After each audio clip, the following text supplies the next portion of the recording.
Hey there kids, it's me, MrCreepyPasta, and before we get started on tonight's story, I'm just going to let you know about one quick thing, and that's going to be about an upcoming convention. I will be at a convention again.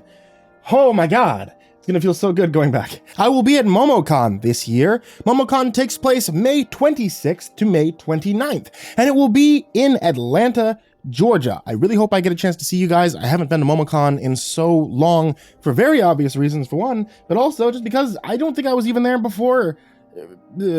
Gestures vaguely at everything. So I'm really excited to see you guys. I hope that I will see you all at MomoCon. I will have a bunch of posters that I will be giving away for free. So please come by, get yourself a poster, come see the show, come listen to Creepypastas. And now, on to tonight's story.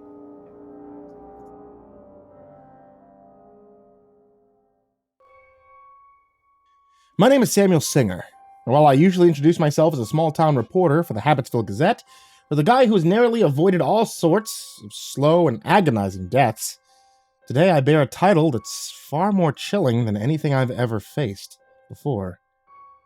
Today, I'm a babysitter. My niece is in town staying with me while my sister and her husband take the first vacation that they've had since Ellie was born 5 years ago. And since I live, work, eat, and watch mindless TV alone, I was kind of excited to have some company. Even if that company is 5 years old and not much of a conversationalist. So there we were, in my apartment's living room, watching something called Teddy's Big Day, which, as far as I could tell, was a program devoted to showing a large cartoon bear walking through a grocery store and making smart food decisions. Ellie was sitting on the floor in front of me, eyes glued to the screen, and eating every bit of it up. Sure, I didn't love the show, and sure, Ellie's hands had red SpaghettiOs sauce that she was getting into the carpet, but it wasn't a half-bad way to spend a Saturday morning in Habitsville. "This a good episode, Elle?" I asked. The kid was far too engrossed in Teddy's activities in the checkout line to answer. She sat haunched, rocking back and forth ever so slightly, definitely too close to the screen for her health. I leaned forward to pick up my cup of coffee from the living room table. I had tried to clean up for Ellie, not that she'd noticed as long as the TV stayed on, but I still had a bit of debris littered about my place. The mug left a ring of brown on a missing poster from my neighbor's cat, an orange tabby, unfortunately named Mr. Fluff, that I meant to try to keep an eye out for. But as my grip closed around the mug handle, I felt something strange. It was an odd sort of pressure, as though my finger was swollen. Sure, there was a bit of salt in SpaghettiOs, but this seemed weird, so I put down my coffee and examined my hand. What I saw was oddly simple. Entirely inexplicable. It was a thin red thread tied around my right pointer finger, a small bow just above the knuckle. Needless to say, I didn't put it there. I held it up to the little girl on the carpet. "Ellie, did you tie this around my finger when I wasn't looking?" She didn't even look. The bear was loading the groceries into a station wagon, but of course it wasn't her. My niece couldn't have even tied her own shoes, let alone some sort of sleight of hand trick. The knot came undone with a gentle pull. I examined the thread, but it seemed ordinary.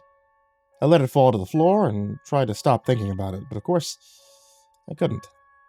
I recalled some sort of old wives' tale or something I'd seen on television. A person might tie a red thread around their finger to remind them of something they're afraid they'll forget. And though I had no recollection of tying the thread on my own finger, something about this idea struck me. I found myself trying to run through anything I might have forgotten that morning. It was when I tried mentally retracing my steps that I heard it. It was a strange sort of high-pitched buzzing. First, I thought it was something on the television. Maybe the bear had bought a can opener. But as it droned louder and even higher, I realized something. I have one deaf ear that on any ordinary day doesn't hear a single thing. And yet it picked up this sound perfectly. On the same level as my working one. That was when the sound began to feel wholly unnatural. "Do you hear that, Elle?" I asked. My niece still didn't answer, her attention still glued on the screen. I looked around. My apartment seemed as normal as it had ever been. Still, the noise grew, and I got up to see if I could find the source. "I'll be right back," I said, and ventured towards the kitchen. The squealing was so strong in the kitchen it actually made me wince. I checked the fridge, the appliances. But even though the sound was sort of mechanical, it didn't seem to have an electrical source. The sound was rising even more as I checked the cabinets, at such a volume that my eyes began to water, and I opened the pantry with blurred vision. The screeching rose a few decibels as I opened the pantry door, and I tried to scan the contents for something that could emit such a sound. That was when I saw something. Something that filled me with a cold sense of horror and dread, the sense of which was only drowned out by the screeching that grew even louder. So loud I pressed my hands hard against either side of my aching head, my eyes shut tight. "That's right, Teddy!" I was so relieved I could have cried. The sound had ended. Not in a slow fade, but rather a sharp silence, like a speaker cord being cut. The quiet felt so blissful that I actually smiled. And then I saw where I was. Though I had just been standing, a hand on Ellie's shoulder, half turned towards the door, I now found myself seated on the sofa. Ellie was still frozen in front of the screen. All was as it had been before I had heard the sound, except for two things. One was that Teddy had made it out of the supermarket and was now loading groceries into his car. The second was a strange sensation around my ears. It was an odd sort of warmth and coldness, and as I brought my hand to my head, my fingers came away bloody. I quickly felt around the other side, and that hand had returned trembling and scarlet, so the sound had happened. I hadn't dozed off into a nightmare, and it really had been loud enough to make my ears bleed. And I suppose to make me black out while I found my way back onto the couch? "Are you okay, Elle?" I asked. I could see that her ears, under her pigtails, were fine, and her pink shirt was unstained. I picked up a napkin, already red from SpaghettiOs, and started dabbing at the blood in my head and neck. I was in somewhat of a daze, trying to understand what the hell had happened. Elle seemed to not have noticed anything, and I was beginning to fear that I had some sort of stroke or brain aneurysm. But then I felt it. An uncomfortable snugness on my left pointer finger, which had grown sticky with half-dried blood. I spat on the tattered napkin and wiped, and as soon as the red of the blood had been scraped away, something else crimson remained. A thread tied in a neat little bow around my finger. My mouth tasted of rust and my stomach felt sour as I stared at the string. The glow of the television flickered just behind it. There was only one meaning that felt right, even if it didn't make sense. I was forgetting something. "Elle, we need to go," I said, the deep instinctual desire to flee taking root in a deep pit forming in my chest. She still wasn't answering. Teddy the bear was now helping his neighbor, an elderly pigeon, cross the road. I leaned forward to shake Ellie's shoulder, break her from the trance the children's show had on her, or else to just pick her up and escape whatever was happening inside my apartment. The moment I shifted my weight towards my niece, it started again. That terrible droning. My panic rose with the volume, but still, I reached for my niece. Even if the sound killed me or drove me mad, I wasn't going to let the same thing happen to her. A hand touched her shoulder. A shoulder that was warm. Far too warm. Her skin wasn't still, but it didn't pulse with blood coursing through her veins. It was vibrating slightly, like there was a deep whirring somewhere under her skin that was generating a heat. Like when I left my laptop on a blanket for too long. When I made that contact with Ellie, the noise became literally ear-splitting, and I felt a warm trick make its way from the side of my head down my neck. Still, I turned her towards me and prepared to take her and run. I pulled her away from the television, opened my mouth to shout over the din, but when I looked into the little girl's face, I stopped cold. There was a sight there.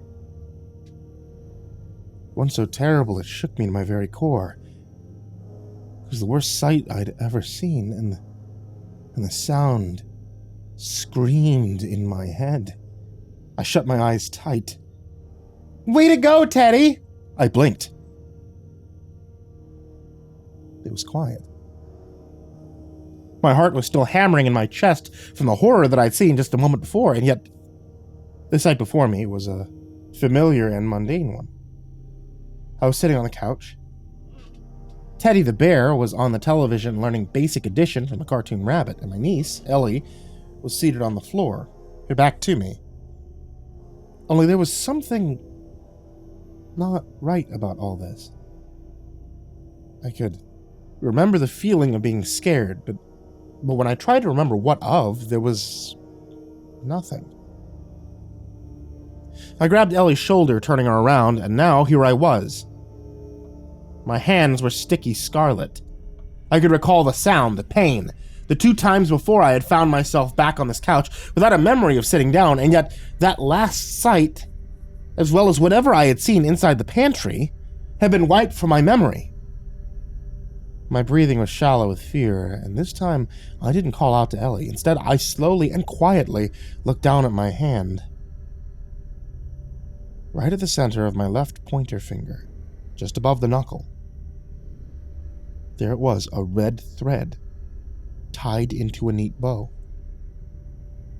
I was forgetting something. I was frozen in my seat. I didn't dare move, in case the sound started up again, and I found myself waking up to the same cursed sight. I was racking my brain, trying to remember what I had seen. It was just there in the corner of my mind, but it was just out of reach. Teddy was on the screen again, eating lunch. It was a sandwich. I couldn't stay there forever. I risked some movement, inching across the sofa cushion. As I did, I could almost see Ellie's face, the last thing I remembered looking at before I found myself on the couch again. As I shuffled, terrified of giving myself away to whatever mysterious force was making the screech, the glow of Teddy's big day making my stomach turn, I had a curious thought. It wasn't just what I had seen when I had turned Ellie towards me that I couldn't remember. I couldn't remember what Ellie looked like at all. Sure, I knew the back of her head. I'd been staring at it all morning. I knew she had her hair in pigtails, that she had a pink shirt. But her face was nowhere in my memory. My heart beat faster with fear. The sound had made me black out the moment I got into the couch every time. But I didn't think it could be taking more memories from me. I stopped moving on the couch. It wasn't just that I couldn't remember Ellie's face this morning. I couldn't remember it from last night either. In fact, I couldn't recall the moment she arrived at my apartment, my sister dropping her off, tucking her in, none of it. Like it never happened. It was then, on the edge of the sofa, the instant that I could make out the front of Ellie's face, that I remembered what I had seen in the pantry. It had been 2 untouched cans of SpaghettiOs, and the mangled remains of something small and meaty, all that was left of which was bits of fat and splintered bone. A few tufts of orange fur stuck to a collar that read Mr. Fluff, sticky from blood, thick and red as tomato sauce. The sound struck me for only a moment, and then I was gone. "Good night, Teddy." I was sitting in the center of the couch. On the screen, a bird with a monocle was tucking Teddy into bed. The moon grinning outside his window. I could feel the thread around my finger without even looking at it. The shape of Ellie sat in front of me, attention wrapped on the screen. Until the moment Teddy's light went out. Then, without anyone touching the remote, the TV went black. I sat in terrified silence as the creature stayed on the floor. Then, as my heart hammered in my aching ears, the shape slowly stood and turned to face me. It looked like a little girl in every way, but one. The face. There, framed by dark pigtails and connected to an ordinary neck, was a concave circle of metal. It bit deep into the creature's skull, as though the original content had been scooped out, and a chunk of machinery was installed. The circle in the center was webbed and soft, and after a moment I recognized what it was. a speaker. I sat and I stared into the metal shape as it seemed to stare back. Then, as though speaking, it whirred slightly, the smallest hint of the metallic scream that had made my ears bleed playing through, making me wince. And then, with a sound like a record scratch, a new sound came out. "Hi, boys and girls, it's time for Teddy's big day!" The rest of the audio from the episode continued to play back as the creature faced me. At one point in the recording, there was some meowing that made it difficult to hear some of the dialogue, but after a sharp, animalistic scream, it was gone. I could hear myself becoming increasingly panicked, and then silenced. And over the course of half an hour, I was forced to relive the previous confusing, terrifying minutes of my existence. It was somewhere in that replay that a single terrifying thought was allowed to enter my mind. I don't have a niece. And then the recording ended. The creature went silent.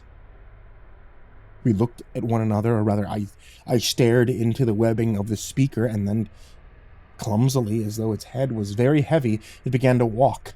It tottered across my apartment floor towards the door. It reached upwards with much effort, turned the handle with little chubby-fingered hands, and walked out. I didn't move. I couldn't. My head and ears ached, and I was dizzy, and I could only stare at my reflection in the black screen of my television, sweating and nauseous. And then I saw something on the carpet, right where the creature had been sitting. There were two objects. One, a pair of children's safety scissors. And two, a small spool of scarlet thread.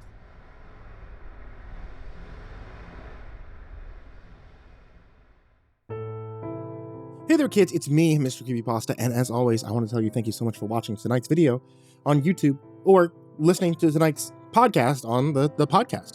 And I would very, very, very much appreciate it if you guys hit that subscribe button, or you hit that bell, or actually, I think you have to do both. Hit the subscribe button, then hit the bell, and make sure that all of your notifications are turned on so you actually see whenever new stories come out, because there's a new story that comes out almost every day of the week. And as always, I want to give a very big thank you to everybody who is on my Patreon. That means everybody. Everyone who is from the $1 tier all the way up to the "God, why do you pledge that much" tier. But I especially want to give a big thank you to Jordan Alexander Sanchez, Stephanie Butler, Bobby Karman, Tristain Pelton, Chance Burnett, Diana Kraus, Kyle Reznak, Happy Birthday Ollie Whale, David Martin, scare-ington, the unkempt, Angelus, Spanky, Snootchie bootchies, Autistic Spidey, phruty, Seclude, Lupita Galvan, That Creepy Chick, Tyler Fletcher, Rebecca Harper, Merxinum, Red Shadow Cat, Xavier the Cheyenne, Demix, Sean Cadieu-baker, 6 Gay Rats in a Trenchcoat, Turtleman, Rob Likes Sharp Things, Chaos Arts, Cryolinium, Zachary Gruffius, Lord Life's Best, Goreng Trimagacy, Maria Walker, Pain Gravy, Crazy Kid, Mr. Marcus Blitz, Aka Limchalk, Dirt Diver 030, Matt Bach, Naughty Devil, Voice of Sands, Coffee Zombie, Matthew McNeese, Shelly J, Jeremy H, Reltazol, Ficomel, Nana, Deleted Account, Melted Lake, Tali Sue, William King, Darth Miver, Michael Ortiz, Satanic Aries, Nessie, Bardo Hawk 764, Lambda M98, Harley, Sashi Suzaku, Croconut 509, Kaylee Ambrose, Suji Campbell, Stricken, Freddy Krueger, Nicholas Sicardi, Happy Birthday Jason Wilson, Lisa Cottrell, Caspian, Hades' Nephew, Tater Chip, Acid System, Prozac and Pancake Appreciation Society, Benjamin Welvart, Kiri the Sloth, Fester's Lampshade, Sky Harbor, Nico Kyle, Rafael Rodriguez, The Ginger Bros, Aaron Stormcrow, Daniel Polson, and Corey Kenshin. As always, you guys are the MVPs. Everybody who's on that list, everybody who's on that Patreon, everybody who's in the description, thank you so much. And if you'd like to join this list of names that I horribly mispronounce, head over to patreon.com/MrCreepyPasta. And as always, everyone, sweet dreams.